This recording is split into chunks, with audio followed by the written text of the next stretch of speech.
And then they have cans of soup. And they throw the cans of soup. That's better than a brick because you can't throw a brick, it's too heavy. But a can of soup, you can really put some power into that, right? And then when they get caught, they say, no, this is soup for my family. They're so innocent. This is soup for my family. It's incredible. And you have people coming over with bags of soup, big bags of soup, and they lay it on the ground, and the anarchists take it and they start throwing it at our cops, at our police. And if it hits you, that's worse than a brick because it's got force. It's a perfect size. It's like made perfect. And when they get caught, they say, no, this is just soup for my family. And then the media says, this is just soup. These people are very, very innocent. They're innocent people.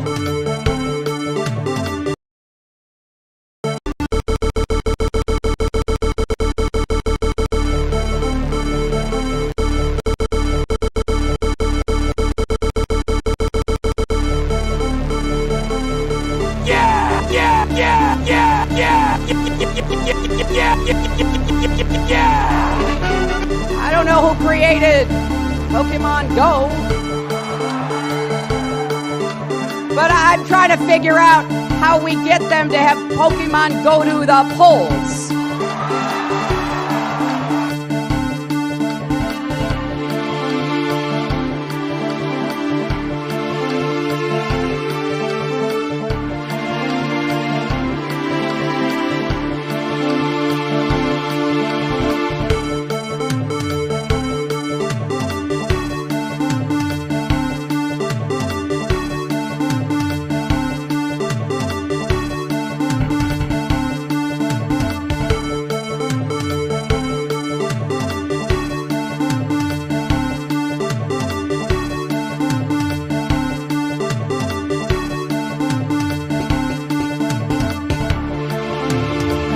Running against the worst candidate in the history of presidential politics puts pressure on me. Can you imagine if I lose my whole life? What am I going to do? I'm going to say, I lost to the worst candidate in the history of politics. I'm not going to feel so good. Maybe I'll have to leave the country. I don't know.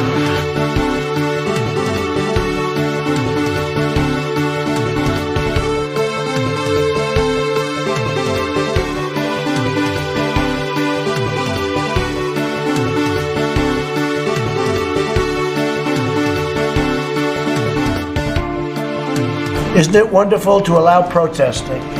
No. Isn't it wonderful to allow protesting? No. Isn't it wonderful to allow protesting? No. Isn't it wonderful to allow protesting? No. Isn't it wonderful to allow protesting? No. Isn't it wonderful to allow protesting? Isn't it wonderful to allow protesting? No. Isn't it wonderful to allow protesting? No. Isn't it?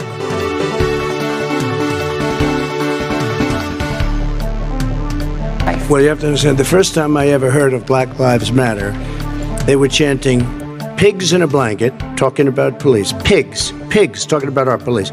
Pigs in a blanket, fry them like bacon.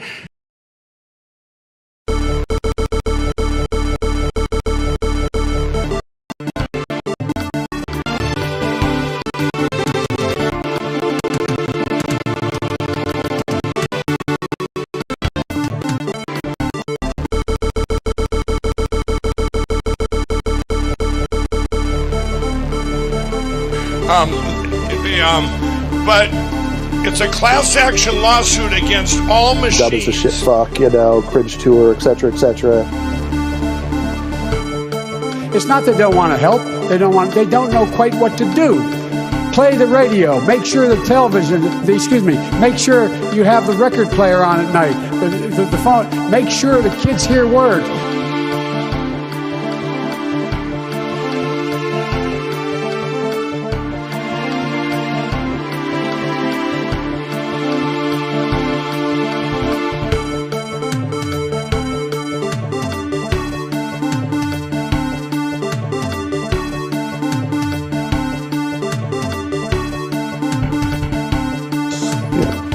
I eat extra sharp. That's what I eat. $7 million for reef fish management. $25 million to combat Asian carp.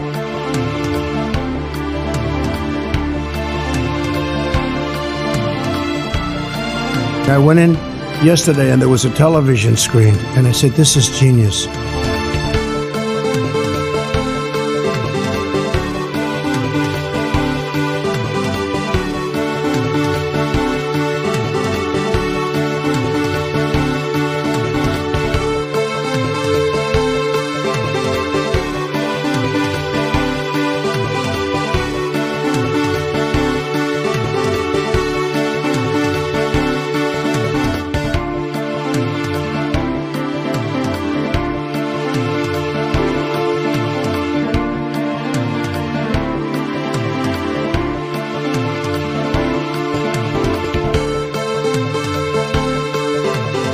Isn't it wonderful to allow protesting? No.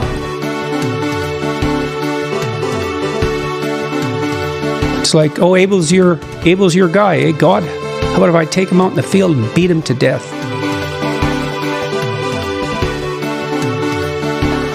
Early in the morning, they went to the table with the black robe, the black shield, and they pulled out the votes. Bad deal. Should have never been thought of.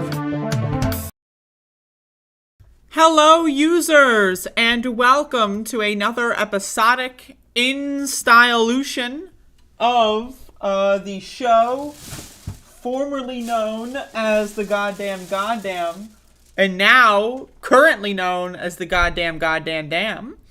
This is the programmatic program known as Above It All, the experimental programmatic program of the experimental variety.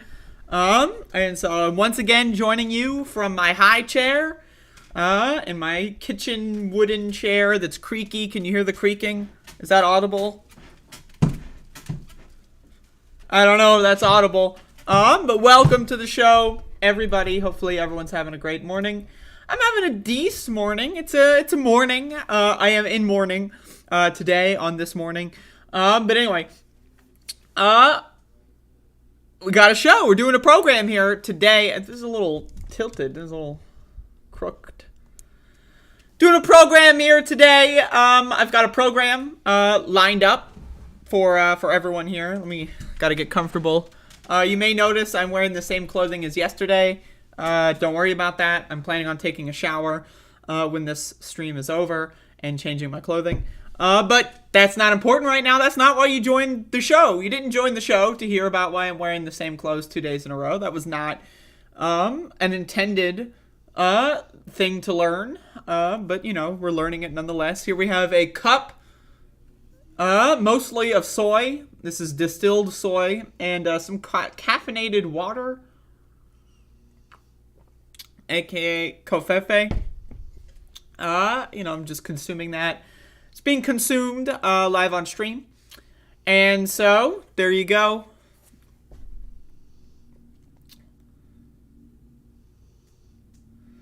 So, I've got a decent chunk of things to talk about today.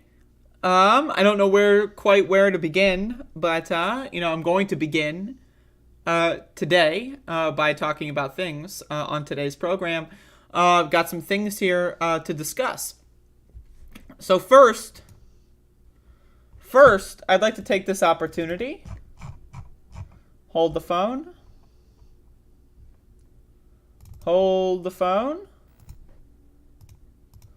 First, I would like to take this opportunity to discuss my hobbies. I have multiple hobbies. People might not know this. They might know this. It's possible. Well, we're about to enter deep into the confines of once again another hashtag #MyGamerStory. So here we have, this is some more Yu-Gi-Oh! Dungeon Dice Monsters. Once again, I've got the box right here. Hashtag #MyGamerStory. I got the box. It's right here. And so I got the world record speedrun for this video game. I got it yesterday. I am now the best player in the world at this goddamn piece of cardboard. I'm the best player in the world. And so I want to talk about that, because this is my hobby. This is what I do in my free time. I play, I dropped the box on the floor. I play, 20-year-old Game Boy games. This is what I do with my free time, is I play 20-year-old Game Boy games based on cartoons. And so I got the world record speed run last night. 5 hours, 20 minutes. It's better than the current, or the former record by 13 minutes. That was done in 2015. So, what is that, 7 years old? I'm the greatest. I know not that many people care about this. I know, this is just for my own personal satisfaction.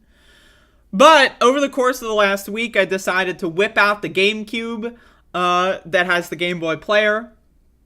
And so I decided to whip it out last weekend. And this was the game that I ended up wanting to play. And so within 6 days, I managed to get the record. I think that's pretty good.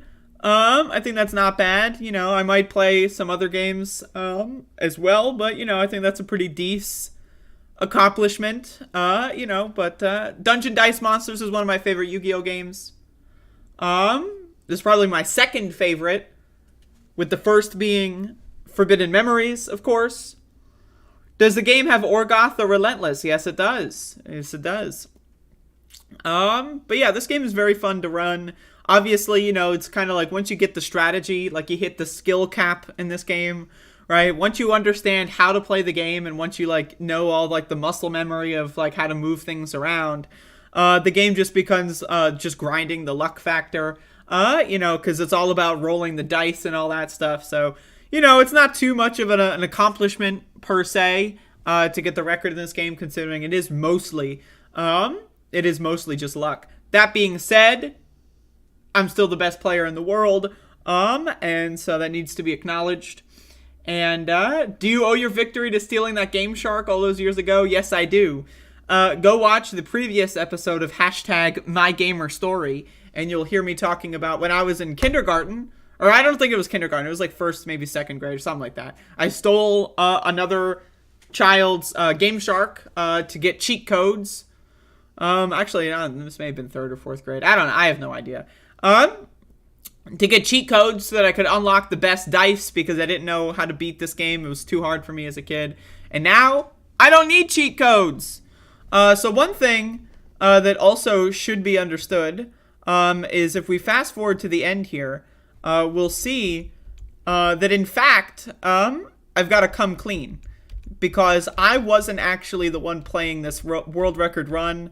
You'll notice, as we can see here in the credits, you'll notice that actually Max the dog was the one playing the game. So, just to be very honest with you, clear, I'm going to submit this for the archives under my name.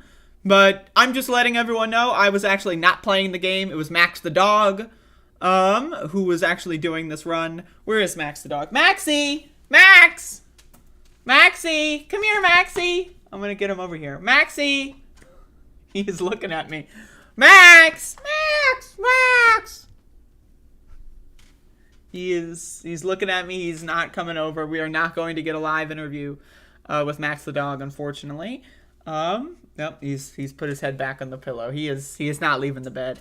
But anyway, Max the dog was playing the game, so just throwing that out there. But again, you know, I haven't been doing that much speedrunning this year. This is a hobby of mine that I have not been putting much time into. I've been trying to do some Doom speedrunning, and this is my first branch out project all year, and I'm glad to say within 6 days I managed to secure victory, and by I mean Max the dog. And so there you go. You can watch the full run. I'm going to premiere it live on my channel at noon. So if you want to go watch it, you can do so here at noon. So there you go. Tune in, tune out, whatever you want. That's up, you know, it's up to you. But pretty fun. Hashtag. Max has a bigger head than you. Bigger head means bigger brain. Now that's true, home. There's a lot of truth in that statement. That's true. Let's drink some more of this Kofefe, shall we? I will also say, during my Dungeon Dice Monsters run yesterday, I was utilizing some, as the kids say, dabs, that I mentioned yesterday's show that I got at the weed store on the 20th of April. I got some again, dabs. I'm not sure what, but I consumed those during my Dungeon Dice Monster speedrun, and I'm not going to lie, I was having like an existential crisis while I was playing that game. Yes, that's right, I was using performance-enhancing drugs. I was having a little bit of an existential crisis while I was playing Dungeon Dice Monsters yesterday. Because I was like, oh shit, I'm going to get the record. Oh shit. And then I would do more dabs. And then I was then starting to panic that like I had done so many drugs that my run would suffer as a result. Like I was like, oh no. But I eventually managed to make it. The last like couple of matches in the run had like some real bad luck. Like, let me see if I can find this, actually. Like, there's, like, this one cycle at the end of the game. Like, very, very close to the end of the game. Like, we're talking about 10 minutes away from the end. Where I was having, like, the shittiest fucking luck imaginable. As you can see here, there's a little bit of a... Yeah, we're launching back into hashtag MyGamerStory. This is the amendment. But I had so many, like, dead rolls here. And then, like, the enemies would just, like, build. Look at all this. And I was just stuck all the way. And this would happen at, like, a couple near the end. And so keep in mind, I'm doing dabs. I'm freaking the fuck out. I'm like, should I have waited until the run was over? What did I do? And so, there you go. But, very fun, very enjoyable. I love this game, so there you go. Hashtag MyGamerStory. Put an asterisk next to that speed run.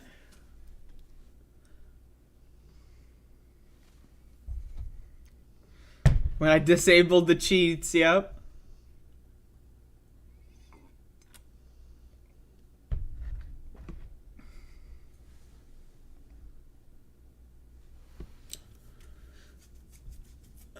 I mean, like, it is objectively true that doing drugs could make your speedruns better, but also who cares? I mean, that's my, but I can definitely see how, like, ADHD meds, I can definitely see how that would make your speedruns better. Anyway, got some more stuff to talk about.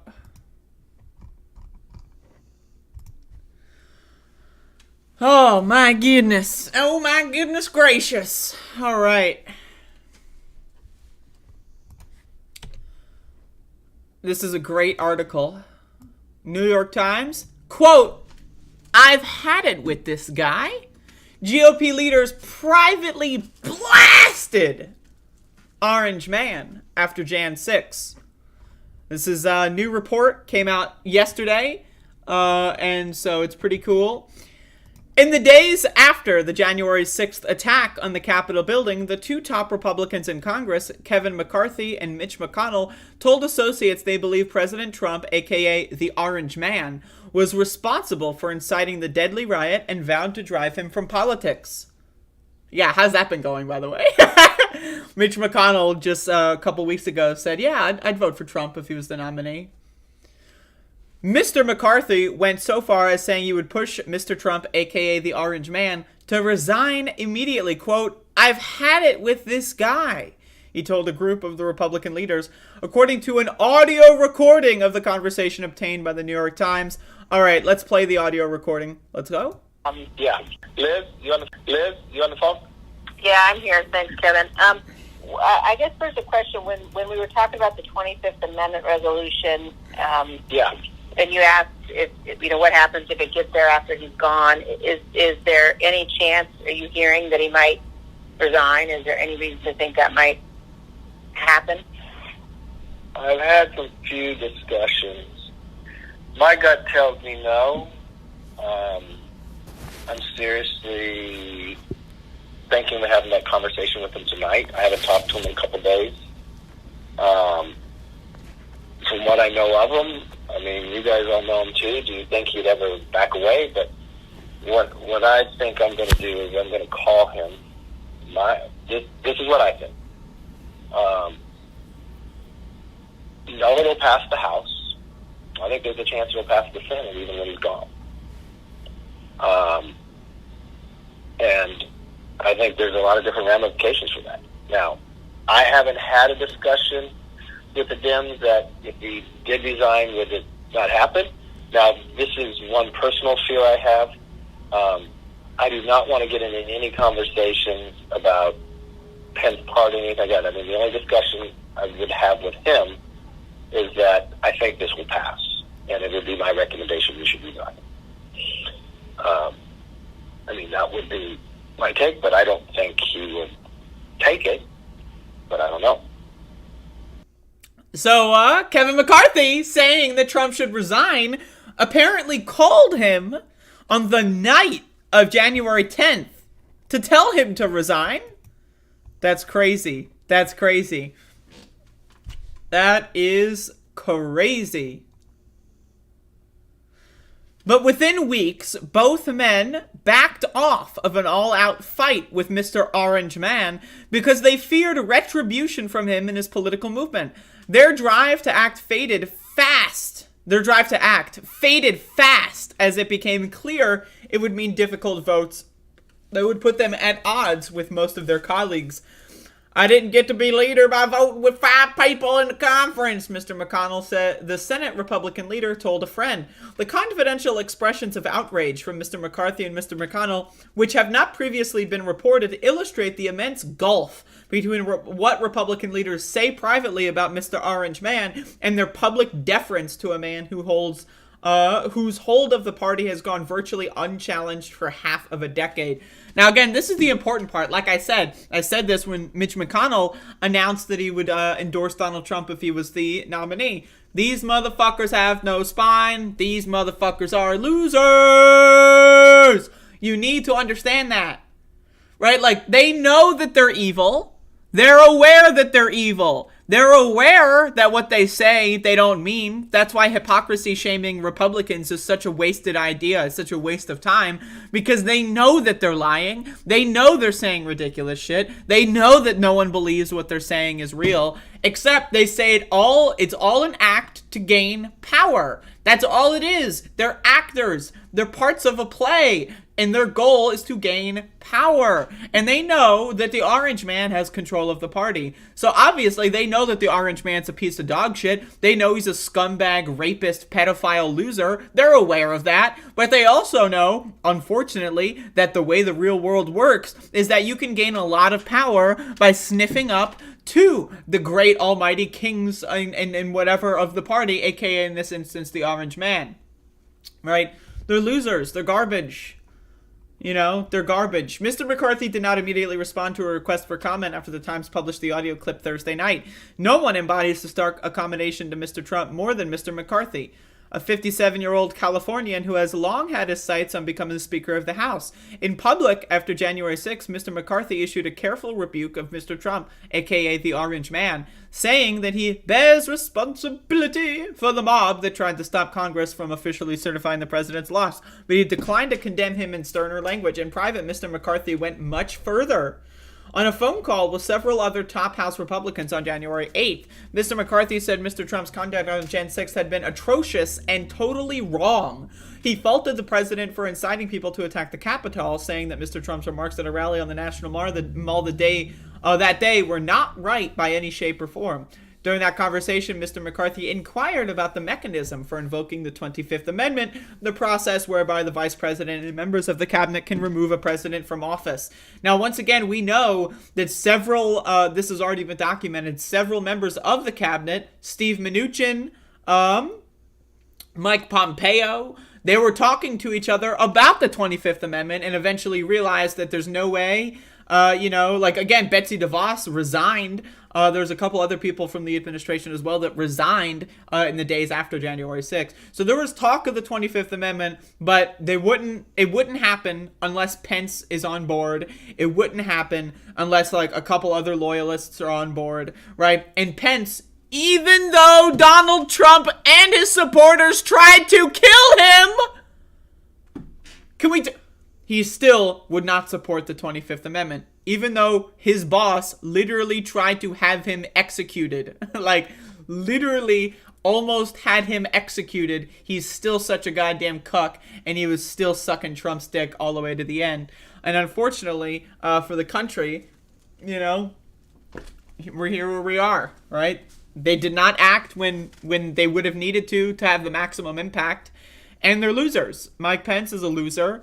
Donald Trump is a loser. I mean, like, look, he lost the 2020 election. The guy's an epic loser, right? They're all losers, right? Now, Mike Pence might want to talk tough in public nowadays, a year and a half after January 6th. But when he had any power to actually hold anyone accountable for trying to get himself executed, he failed to do so because he's a spineless, cuck, coward, loser, fucking crybaby follower sheep. He has no original thoughts. He is not a critical thinker. He is not intelligent by any means. He is a power-driven, hungry fool, and that's it. But, there you go. There's a lot more stuff coming out. You can read this whole report if you'd like. It just goes into more details about their private comments. That is to say, Kevin McCarthy, Mitch McConnell, and other top Republicans. But the audio leak is really the most important part there. I think it's really interesting, for sure.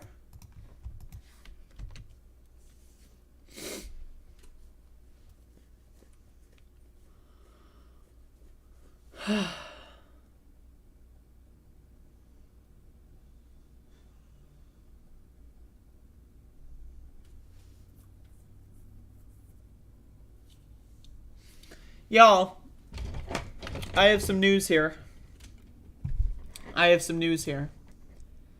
And that is to say that it is, in fact, the weekend! Yeah! Woo! Yeah! It is Friday, everyone. Welcome to the show. Friday, more like French Friday. Am I right? We're going to the goddamn fast food place. We're getting French fries on today's episode of Friday. Yeah! Woo! Anyway, so it's pretty good.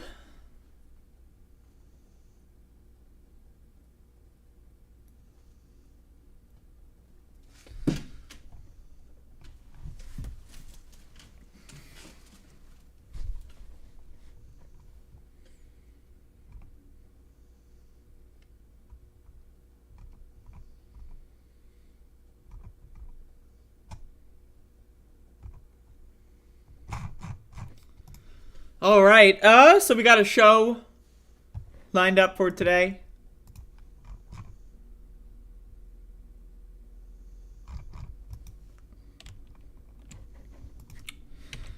So, on the list of people that, honestly, if we're just removed from society, I think everyone else would benefit greatly.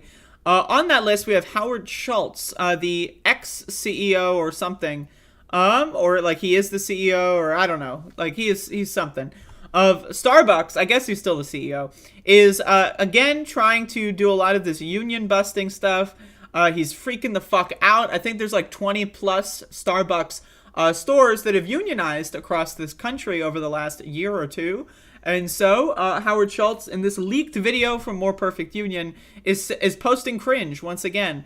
Exclusive. In a leaked video call, Starbucks CEO Howard Schultz begged managers to increase their union busting. The billionaire CEO blasted unionizing, saying hourly employees as so-called workers and, quote, some outside force is going to dictate or disrupt who we are and what we do. So let's watch. We've always managed to overcome the obstacles, the challenges. The resiliency of the company is directly related to the leadership that you have provided. But the challenges right now are real and they're in front of us. And the challenges are multiple. The pandemic, a post-pandemic customer, the relationship we have with our customers, competitive threats, and now a new outside force that's trying desperately to disrupt our company. Well, I believe in Starbucks more than ever because I believe in all of you. My faith and confidence in the future of Starbucks is based on my faith and confidence in you, not some outside force that's going to dictate or disrupt what we are and who we... So first of all, an outside force is hilarious because it's just people that work there. Like, you know, like if he's claiming that everyone who wants to unionize is specifically working at Starbucks and is like secretly just been like trying to like make friends with all the coworkers for the last 2 years just to unionize. I mean, honestly, if that's the case, that's awesome. That's something everyone should do. Just go insult a random workplace and try to get them to unionize. That's a great idea. But also, I doubt that that's happening. But let's continue.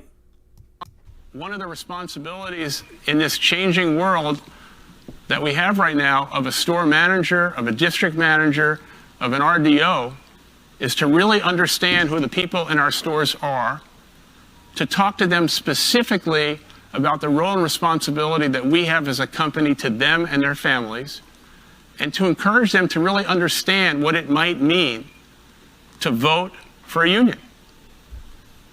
And so it's critically important that everyone chooses to vote. Now, there are stories, I wasn't there, but there are stories that people potentially have been bullied not to vote. Think about that. So, again, I have no idea what the fuck he's talking about. However, it's been documented that several people have been fired from Starbucks in random areas for trying to get together organization for the union. So we know for a fact Starbucks has fired several people for voting in favor of a union, and there is no recorded evidence or documentation of anyone bullying people not to vote in favor of the union. Like, if you are, like, what? Like, why would someone who's pro-union want to bully someone to not vote? Wouldn't they want to bully them to vote in favor of the union? Doesn't that make more fucking sense?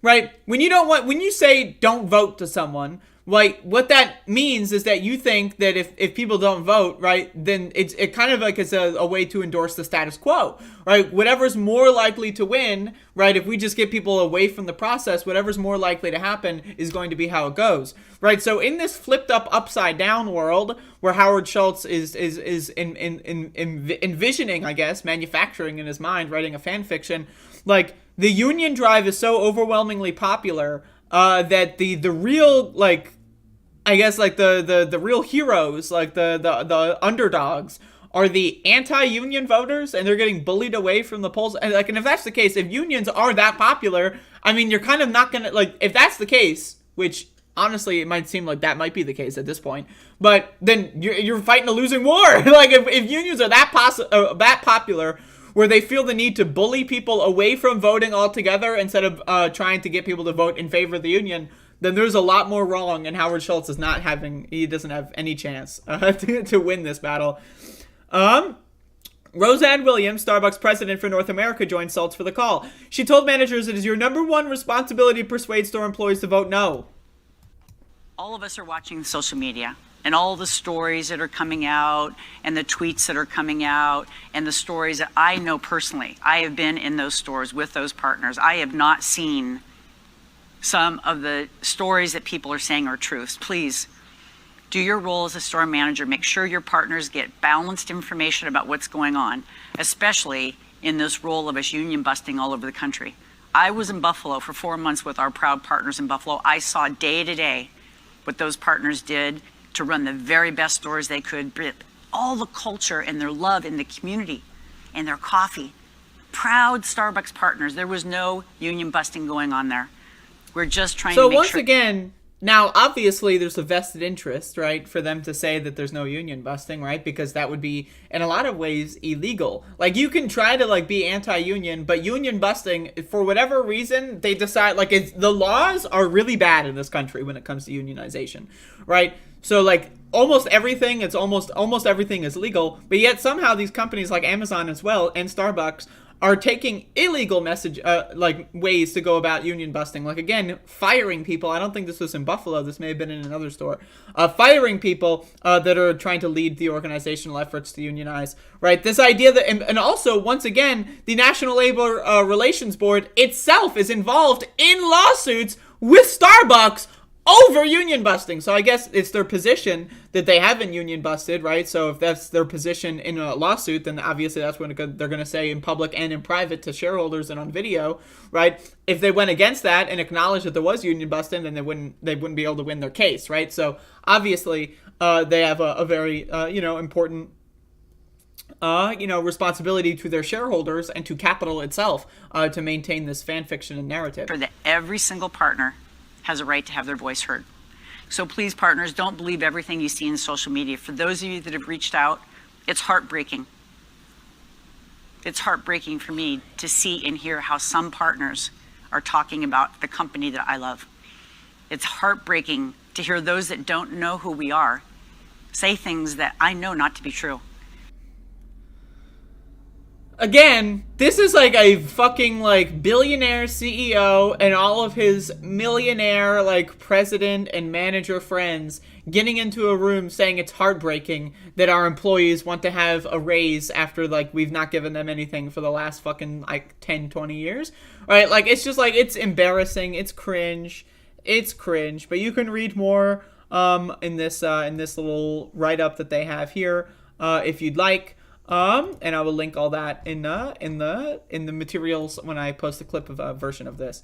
But again, not sending their best. The Starbucks people just publicly posting their meltdowns. It's great to watch. You'd think you want to cry in private, but they're crying. I mean, I guess technically it's a leaked conference call, so I guess technically they were crying in private. But I mean, you should know, if you're a billionaire, you should understand everything you say and do on any video or any recording or any online communication is going to be recorded and used against you. You should know that.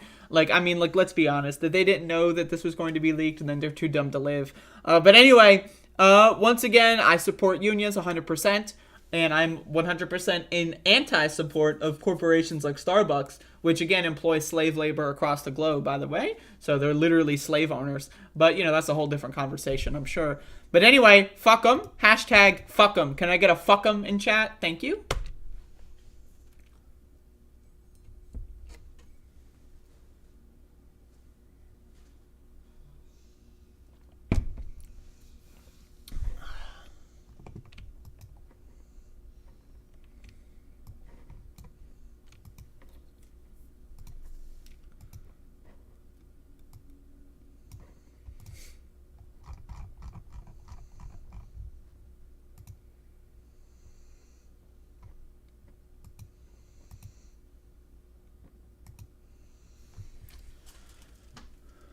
I think it's SB United or something. Hashtag fuck 'em in the goddamn. I agree. The mysterious shadow, I noticed that too. The goddamn shadow.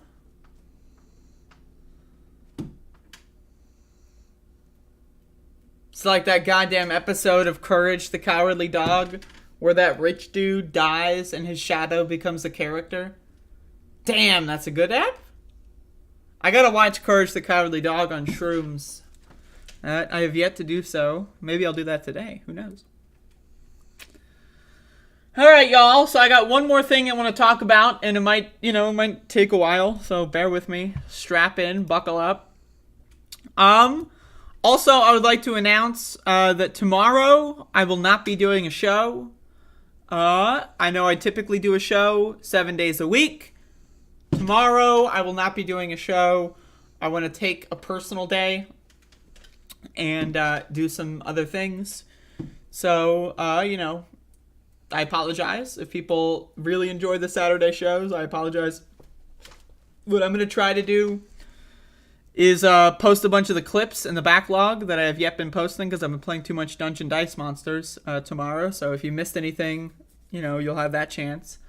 But I'm definitely going to take the day off tomorrow from the stream. So throwing that out there, I'll be back on Saturday, or Sunday rather. So I almost forgot to announce that. I made this decision like 2 days ago, and I forgot yesterday. So, but yeah, I'm just skipping tomorrow. It happens. You know. What are you gonna do? Hello, Rusty Boomstick. Welcome to the program. So anyway, I'll be back on Sunday for the next episodic installation of Above It All. I was watching The Real Pizza Girl, and you came up. Lol. What is The Real Pizza Girl? Let's find out. The Real Pizza Girl.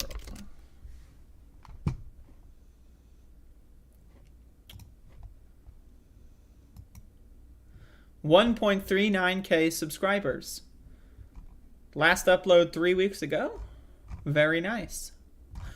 Well, hopefully you enjoy the show.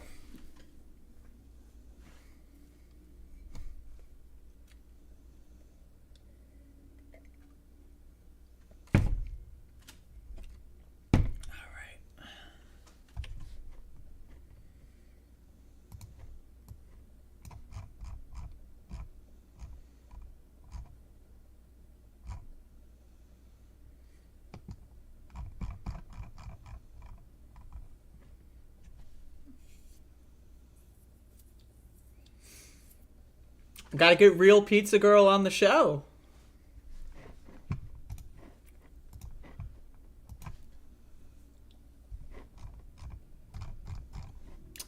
Once again, y'all, I would like to remind everyone that it is, in fact, the weekend! Woo! I almost stabbed my eye. And once again, I'm going to be taking the day off tomorrow. I'm gonna stab my eyeball. All right, so, but I've got one more segment that I want to do today, and then I'm gonna skedaddle. But much to discuss. So, all right. So yesterday marked the 1 year anniversary, I suppose. I don't know if anniversary is really the best word. But it's been 1 year since the police murder of Andrew Brown Jr. in Elizabeth City, North Carolina. April 21, 2021 was, at that moment, was when Pasquotank County Sheriff deputies went into Elizabeth City and shot and murdered Andrew Brown Jr., shot him in the back of the head as he was attempting to flee the scene over an alleged arrest warrant. Later on, they said that they had no arrest warrant. Actually, it was a search warrant. Then later on, we found out the search warrant wasn't even properly itemized, right? And so that was a year ago, as of yesterday. And so I've got some. I want to do a little bit of like a thing. I've got some tweet threads here of some pictures and video. Once again, I want to show this photo because this is an important photo. This is the Sheriff's Department coming in to Perry Street, Elizabeth City, with a pickup truck. And as you can see, there are about 5 people on the back of the truck, and they're holding machine guns. They're holding assault rifles. Now, you ask me why you would need 5 motherfuckers with machine guns to do a search warrant. I would love to know in what universe a search warrant requires 5 motherfuckers with machine guns. And another thing important to understand is this is Andrew Brown's house. This is a little tweet thread from Alet Colston on Twitter. This is Andrew Brown's house. So again, it's not like, you know, you're searching through like a giant mansion, like a Scarface or something, right? Andrew Brown lived in a relatively small house. This is the location. This lot right here is the location where Andrew Brown Jr. was murdered. So again, you tell me why you would need to have 5 motherfuckers with machine guns going in to do a quote-unquote search warrant in this kind of house. So again, April 21, 2021, that was, I believe, 2 days or 1 day after Derek Chauvin, the murderer of George Floyd that happened in May of 2020. He was sentenced, or I think it was announced that he was guilty or found guilty, I think. He was found guilty on either April 19 or April 20 of 2021. And then again, the next day, Andrew Brown Jr. was murdered. This became a national news story. And so Yesterday, there was demonstrations in the city over the course. I've got a tweet thread here from John Dowding on Twitter. There was a series of demonstrations, press conferences over the murder 1 year mark. And so, there's a little video here as well. As you can see, they went around through downtown and marched all the way around to the waterfront, a very similar route from when I was following this story last year. Now, again, the protests, they happened, I would say the bulk of the protests happened over the course of April 21st all the way up to maybe July, mid-July.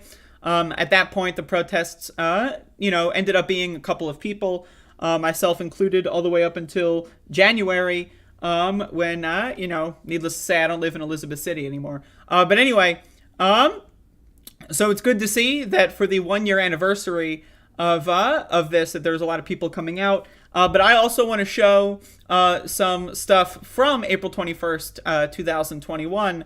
I showed up at the city council where there was an emergency session, and this is my tweet thread of, that day. There was a bunch of state troopers, a bunch of sheriff's deputies and Elizabeth City people, bunch of guns at the Elizabeth City City Hall.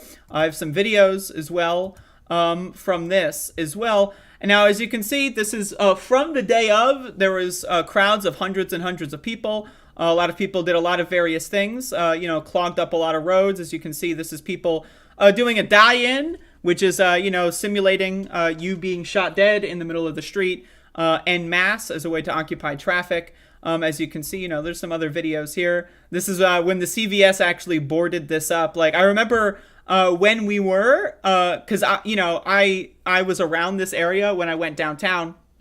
And so I remember when I was walking downtown, I saw that CVS was not boarded up. And then 2 hours later, when we came back downtown, I guess this isn't downtown. This is Airing House, which is outside of downtown. But anyway, then all the shops were boarded up. It was within an hour or two span, which is pretty entertaining. I got a bunch of other videos, but none that I have readily available at this moment. But anyway, so what happened in that last year? There's a lot that I could talk about, and I wanted to prepare a much larger segment for this, but I did not do so. So I'm just going to be kind of ranting and raving here. But what happened in that last year, right? So it's been 366 days since Andrew Brown Jr. was murdered in Elizabeth City, North Carolina. So a couple weeks later, the district attorney, Andrew Womble, unfortunately having the same first name as Andrew Brown Jr., announced that the deputies were fearing for their safety. Their lives were at stake. Where have we heard that before? Am I right, people? Now, of course, their claim is that because an officer reached out and touched the edge of the car that Andrew Brown Jr. was in, he was driving away from the police officers, right? Accelerating away from them, trying to not get shot and killed, which unfortunately he was unsuccessful at doing. And one of the police officers reached out and touched the car. And so Andrew Womble, the district attorney, said that, well, they touched the car, and so that means that the car hit them. They made there's no, in Andrew Womble's mind, the district attorney, right, who decides whether or not to prosecute the police in this instance, as long as the car and one of the officer's flesh make any contact whatsoever, it doesn't matter that the cop literally leapt into the car, right, and reached out, jumped out and touched the car. It doesn't matter who touched who, but just the matter, the fact that the car touched an officer's flesh means that it's okay for a completely unrelated person who's way in the back to just start shooting Andrew Brown Jr. in the back of the head. It's ludicrous. It's ridiculous. Once again, I cite the statistic. You can look up mapping police violence online. They study police violence and police murders. 98%, specifically 98.3% in 2021 of police that murder people do not even ever face charges.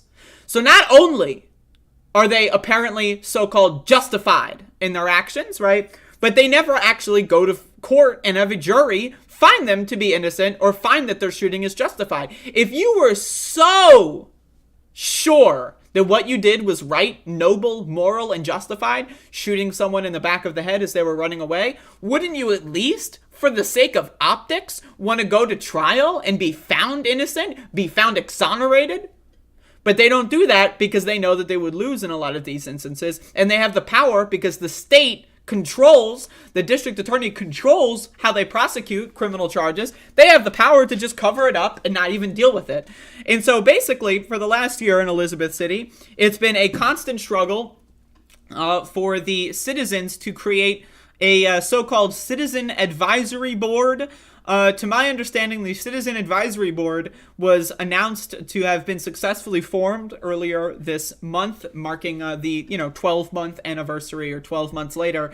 Now, again, what really matters here is, does the Citizen Advisory Board have any power whatsoever? Are they able to actually, do they have subpoena power? Are they able to actually get any sort of rules changed, any laws or anything whatsoever?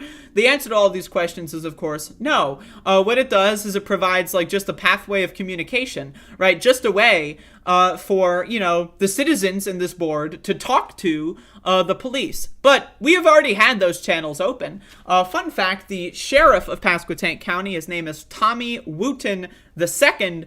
In May, or it may have been June 1st of 2020, there was a solidarity demonstration in Elizabeth City, North Carolina, over the police murder of George Floyd in Minneapolis. As you may remember, cities all across the country and the world had solidarity demonstrations with Minneapolis, and Sheriff Tommy Wooten, it was either late May or June 1st of 2020, stood up on a soapbox at one of these solidarity demonstrations, right? For whatever reason, a cop was allowed to speak. I don't know why. I don't know who greenlit that, but that's okay.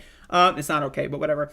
And he gave out his personal phone number and said, quote, "Nothing like this will ever happen in Elizabeth City, and I'm going to give everyone my cell phone number so that if something like this ever happens, you can call me and we can deal with it." Well, fast forward less than a year to April 21, 2021, his department responsible for the murder of Andrew Brown Jr., he changed his cell phone number. I believe it was April 23rd of 2021, right? So he did this big speech, right, in May or June of 2020, saying no George Floyd would ever happen in our Elizabeth City.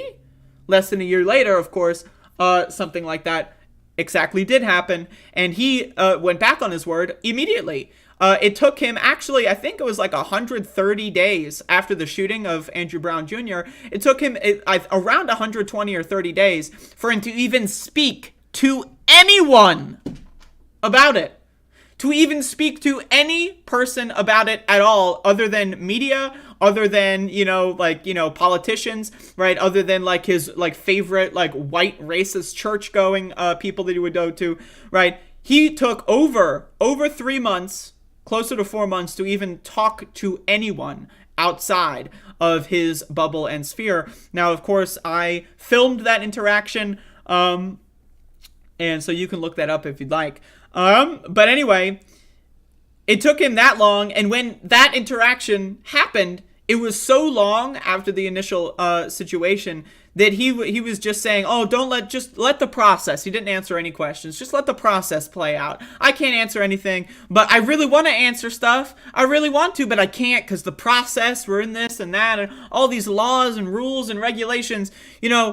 I was wondering, weren't there rules and regulations that would have prevented you from murdering Andrew Brown Jr.? Apparently, you could violate rules and regulations to kill someone, to end another human's life, but to answer a question, so if you're already breaking the law, right? You've already broken the law in killing someone. You've already violated just human rights and ethics and morals, killing someone, right? But now all of a sudden you're afraid to answer a question because, the process. It's bullshit. You don't care about the process. Anyway, the police, the Pasquotank County Sheriff's Department, as well as the Elizabeth City Police, did a horrible job managing these protests that happened in April, May, and June, and July of 2021. There were several incidents over the course, and maybe over the next couple of weeks I will do more talks about this, because this is now a year old. But, just as a real quick roundup, there were several instances of citizen violence against protesters that police did not do anything about. Most notably was the incident with I forget her name, but there was someone, you can look this up, someone driving into a crowd of protesters. A police car blocked the road, essentially, and this person was trying to get around the police car to get into the road with protesters. Now, one thing to be very we need to know about this information is that after about 2 weeks of protest, the city and the so-called leaders, and I don't say that there were no leaders of the movement, but, some people who represented the movement, went to make a deal with the city where they would allow a permit, like a parade permit for the protest to technically give them legal demonstration status. And so, a lot of people say, oh, you're in the street, that's illegal. In this instance, legally, the protesters were allowed to be in the street. So anyway, someone whom I'm forgetting the name of went around the police car. Well, actually, to be clear, the police car drove out of the way after communicating with them, drove out of the way, and then let them into the street. They ran into 3 people. 2 of them were severely injured. And the police basically did nothing. They kind of just let her get away until she was arrested later on down the street, like way, way down the street. They kind of just let her drive around through the crowd. Fortunately, people ran away and she didn't hit any more than 3 people. And she has gotten preferential and special treatment by the justice system. She has hired a top lawyer. And actually, she has gotten her case kicked so far down the road that I think that her next court date is still again, this is a year later now. I think her next court date is still coming up in summer. So she's been walking around scot-free, paid no fines really, has no jail time really, since this racist hate crime. And that's just the most egregious example. Elizabeth City Police said they made a deal with the citizens in regards to these permits. They made a deal saying, we will give you permits and we will protect you from crazy people, and you'll be able to get your voice out or whatever fucking garbage that they came up with, and they failed to uphold their end of the deal. And for that, the Elizabeth City chief of police at the time, Eddie Buffalo, was promoted. That's right, because in this country, when you do a horrible job and you fail tremendously at doing everything that you've signed up for, you get a promotion, right? So the chief of police, Eddie Buffalo, who, by the way, also did 0 public appearances at all throughout the entire duration of the protest. He did 0 public appearances, just like the sheriff of the county. Now, technically, again, the shooting and murder of Andrew Brown Jr. Ostensibly drove a wedge between the city police as well as the county sheriff's department. The police said that the sheriff should have talked to them beforehand, the police, and instead of just going in there without communication. But once again, the chief of police did no public appearances. He did a couple things in front of media, and that was a little bit, but he did not come out and say hello to protesters. He did not come out and do this and that, and for that he got a promotion. I believe it was May, maybe June. It might have been June of 2021, the governor of North Carolina and the attorney general, Roy Cooper, the governor, and Josh Stein, I believe is the attorney general, came to Elizabeth City, right, and met with the police chief and met with a bunch of people. I got to meet the governor and ask him, several questions about basically regarding our safety in this city when it comes to the police not doing their jobs. So Roy Cooper, the governor of North Carolina, listened to people, including myself, discuss safety for protesters at the behest of the Pasquotank County Sheriff's Department, as well as the Elizabeth City Police Department not doing their end of the bargain. And he listened to all of our concerns, did nothing at all to protect anybody, left, and then gave the chief of police a promotion. That's right, Eddie Buffalo is no longer chief of police of Elizabeth City. He is now public safety director of the state of North Carolina. He got a promotion. The governor of North Carolina, after listening to everyone say that they feel unsafe in the city, gave one of the chief architects of that unsafety a promotion. Think about that. It's one giant club of people failing upward. Now, let's go back to the Pasquotank County Sheriff's Department. After 3 to 4 months of unsuccessfully trying to combat protesting and kill the movement, the Pasquotank County Sheriff's Department decided to try another strategy. This is another major thing I want to talk about because I was heavily involved in this, so I know a lot of details. what happened was they ostensibly opened a line of communication saying, if you feel unsafe, right? If you feel unsafe at all in any way, you know what you should do? You should come tell us. You should walk into our police station and tell us why you feel unsafe, because we're here to help you. So on one day, I forget what day it was, I joined a couple of protesters. There was about 12 people. A couple of people, and they went in to report that apparently people had threatened a group of people on Facebook and said that they were going to inflict violence on them. They went to report it. Now, the Pasquotank County Sheriff's Department, quote-unquote, investigated this report, and instead of doing anything about it or deciding to say, hey, these aren't real threats, or these threats are, you shouldn't take them too seriously, or, oh, there's some missing context, I know this person, they're not that violent. Instead, what they decided to do was place charges on all of the people who went to the police station that day, including myself, because I went there to record the interaction. And so the Pasquotank County Sheriff's Department basically laid out a trap. And this is why, in my opinion, you should never talk to police. I think that talking to police has potential value, but you should never actually talk to police and engage with police in a way where you actually think that they're going to do anything to help you, right? Like talking to police can be decent for rhetorical purposes, but if you in any way, shape, or form actually find yourself even remotely believing the cops are ever going to do anything positive for you or anyone else, you are delusional. You have fallen for it. You have fallen for the propaganda. You are delusional. I'm sorry. Now, again, do I think if police say that you should go there and to report things if you feel unsafe, do I think you should take them up on that offer just as a way to waste their time? At the very, probably, sure, you should take them up on their offer. But again, you should be prepared. So what they did was they decided to place bullshit, trumped up charges on a bunch of people, sending a bunch of people to deal with court cases. And eventually, I was myself involved in this court debacle.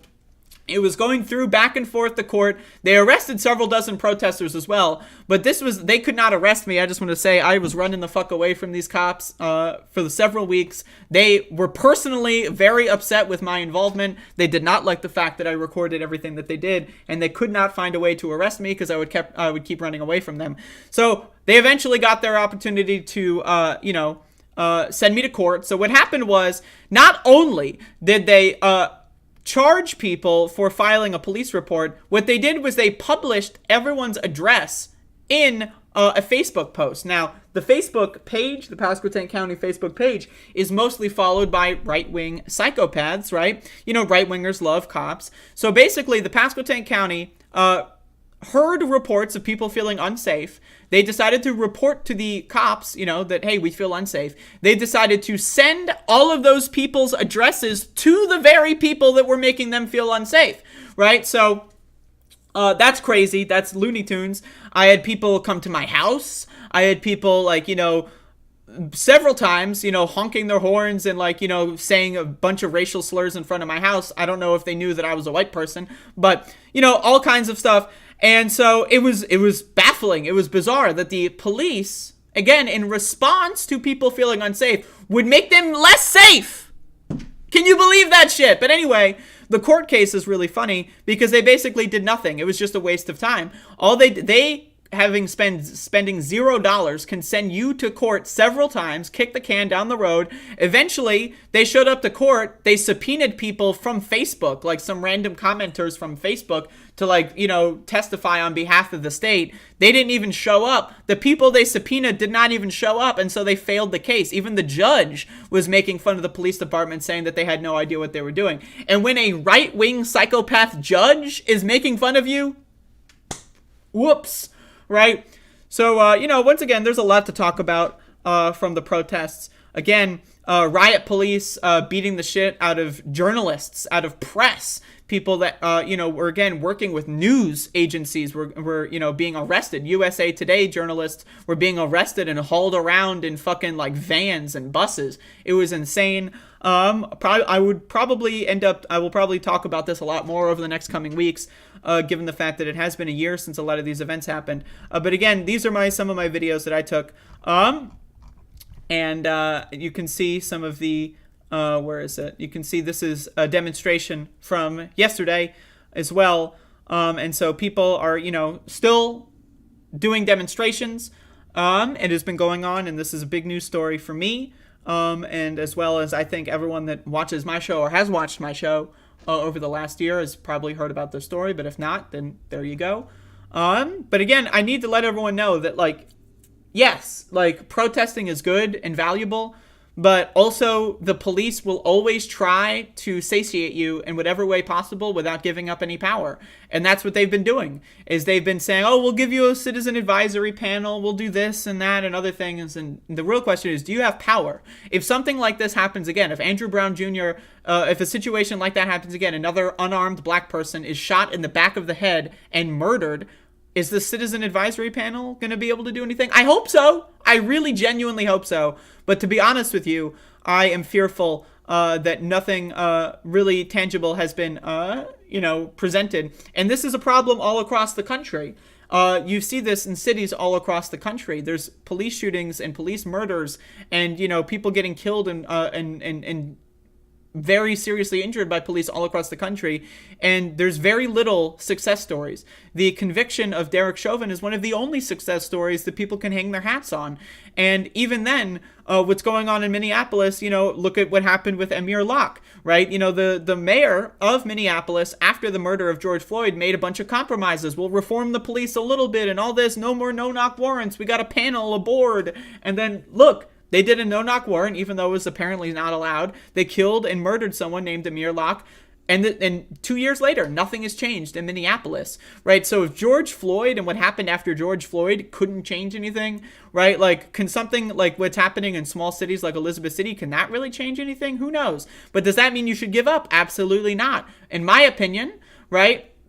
In my opinion, you should protest every single day that you possibly can. You should make your voice known every single day that you possibly can, because at the very least, one of the best things that can come out of protests is community organization, meeting your neighbor, learning more about the people that live in your city, making new friends, right? This, that, and learning more about people that live around you, because at the end of the day, that's the only thing that you can really take away. And the bigger and better the organizational power of people, is the stronger they're going to be able to react in times of crisis.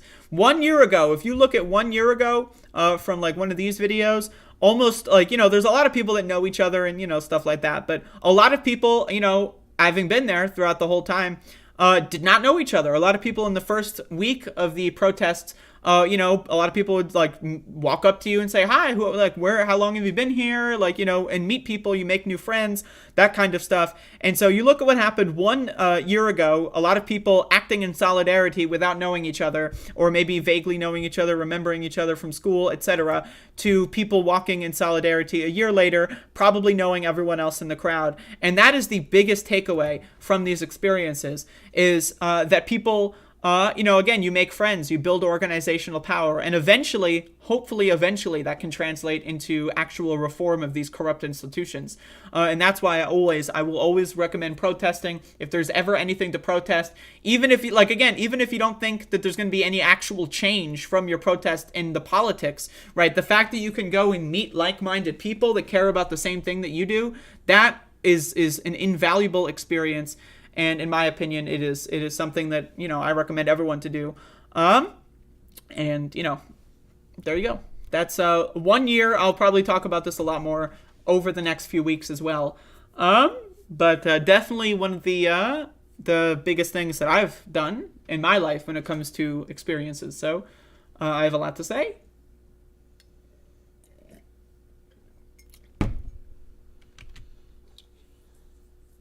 What's that red object? This is a strawberry. Another thing, if you notice, the background for the above it all has the sheriff line. I added that to the background a couple months ago. And this crazy bitch who is pointing and yelling at the sheriff line, you might see it in the very transparent image. That's me. That was me from, I think it was the first week of the protests. That's me yelling at riot police, of course. A classic image. I use it everywhere because it's really good. So there you go. Now, if those of you that are new here, now you know. Goddamn Lisa O'Quinn. Yeah, on her Facebook page was full of like N-word this, N-word that. I'm gonna go kill these N-words. And then, like, I like that combined with the fact that she yelled at a police officer and the cop got out of the way and let her drive into the crowd. I mean, every single step, and there's never been any accountability for that. Every single step of the way, it was just horrible, horrible action and horrible behavior, and no one was held accountable.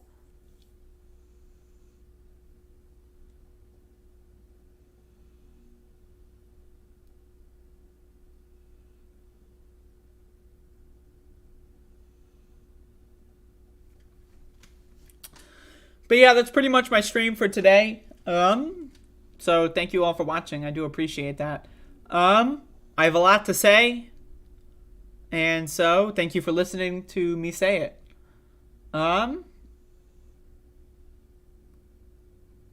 Yep. There's a lot going on in this collage of cringe.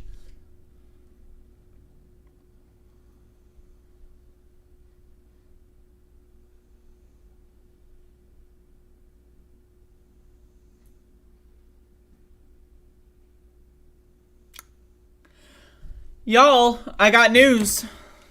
Am I doing a doom run today? Nah. I got news. You know what the news is? Check this out. You'll never guess. It's the weekend! Yeah!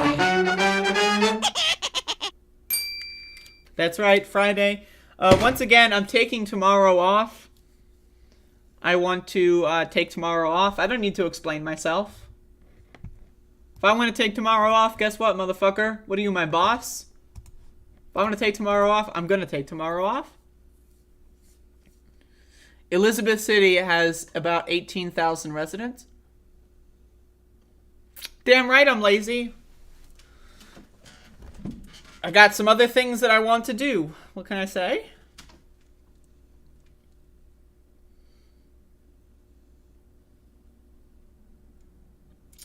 Protesting becomes a process of educating the masses. That's exactly correct, Human Love Solidarity. A lot of people's first engagement in politics at all is in protesting. Like over the course of the Andrew Brown Jr. protests in Elizabeth City last year, a lot of people I would talk to, whenever I would meet new people, a lot of people would say that, you know, they've got like certain political opinions or whatever, but this is the first time that they've ever done any, like they, you know, having an opinion about something like, oh, how should we do healthcare in this country? Or how should taxes work? Or, you know, having political opinions is very different from political action. And a lot of people in Elizabeth City, they have had their, you know, various opinions, but have never done any political action. And so a lot of people, that was their first experience with any political action at all. And a year later, there's a lot of solidarity to be had, and that's great. But again, when people enter a lot of people are just apolitical as well. That, you know, like that's the thing with police. You know, hating police is something that is so universally, like, it's really just apolitical people hate cops. Political people hate cops. Anyone that likes cops is a loser, right? So a lot of people just don't like cops at all, but maybe never really thought about politics too much, or, you know, it doesn't really affect them. But then because they hate cops so much and they feel really passionate about that one issue, they get engaged in politics from that point, and now they're involved in like mayoral elections and other stuff, and that's a good thing. But yes, it does turn into just education, and that's what you know, a lot of people that I would talk to, I have had multiple, like, many hour-long conversations with strangers, you know, at least at the time, like new people I would meet in the streets in Elizabeth City, and we would talk about various political issues, this and that, and, you know, and people were very open to learning. That's the other thing, is when you put people in a specific environment, it's like when you go to school, you're in the mindset to learn. When you're at a political event, when you're at a protest or like some sort of demonstration, you're in a mindset where you're capable and willing to learn a lot of information. And so a lot of people were teaching each other a lot of things about a lot of things, and that's a great thing. So the educational aspect to it is invaluable for sure.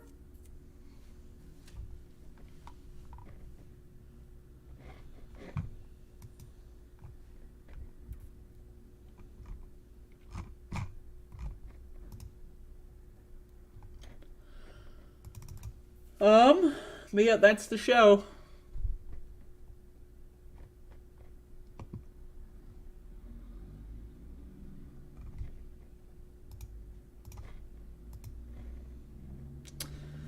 Once again, the Yu-Gi-Oh! Dungeon Dice Monsters world record going live on the channel. Erg. I sure hate politics. There's enough lies and corrupt government in the UK. I don't watch the news as it's always bad news. It's not helping my mental health and stress levels. Well, I agree with that. But I do a news show. I do a cooking show.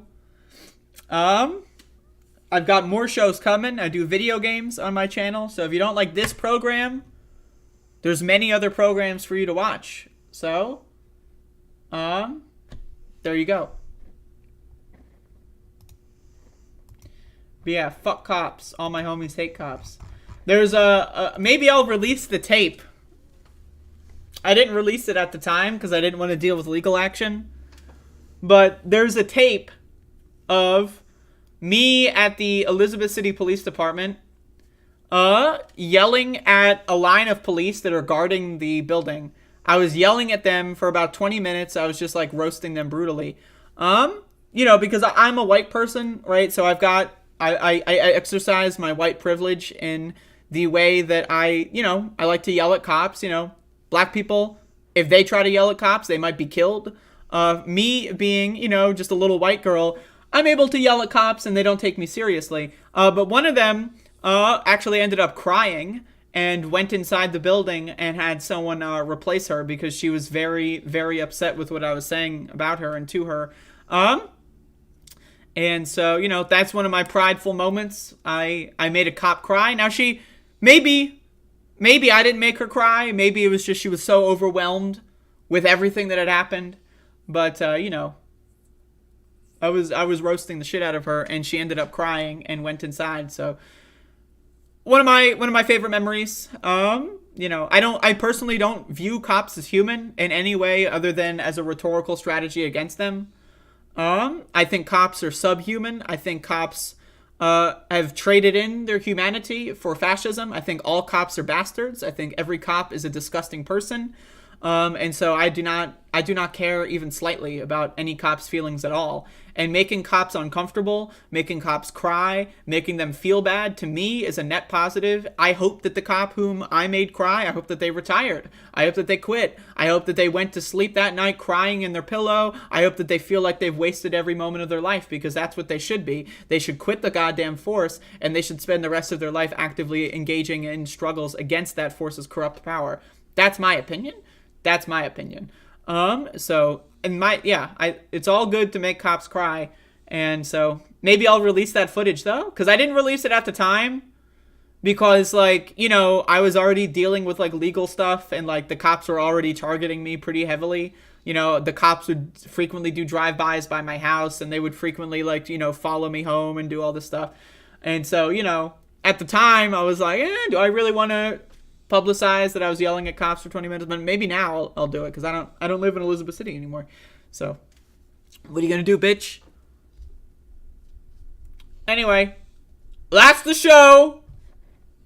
Have a good rest of your day.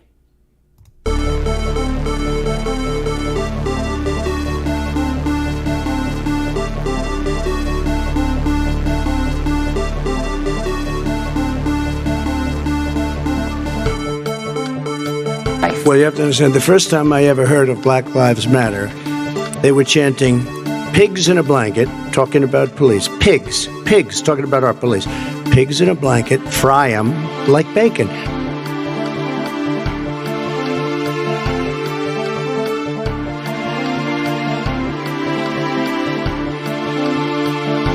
I went in yesterday and there was a television screen, and I said, "This is genius."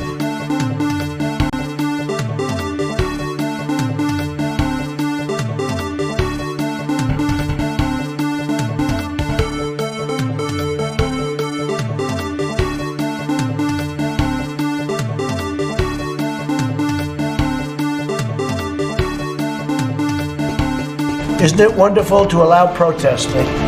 No.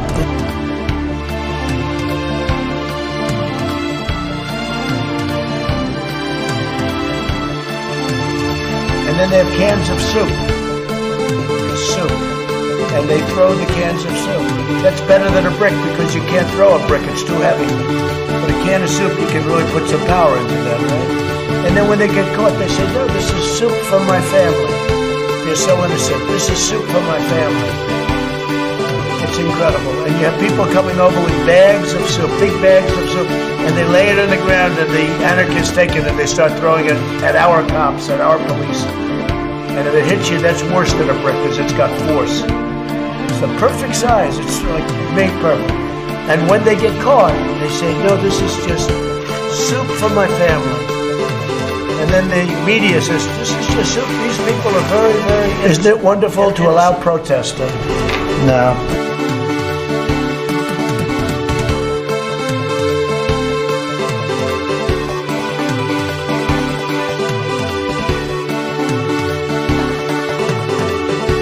No good, really bad for you.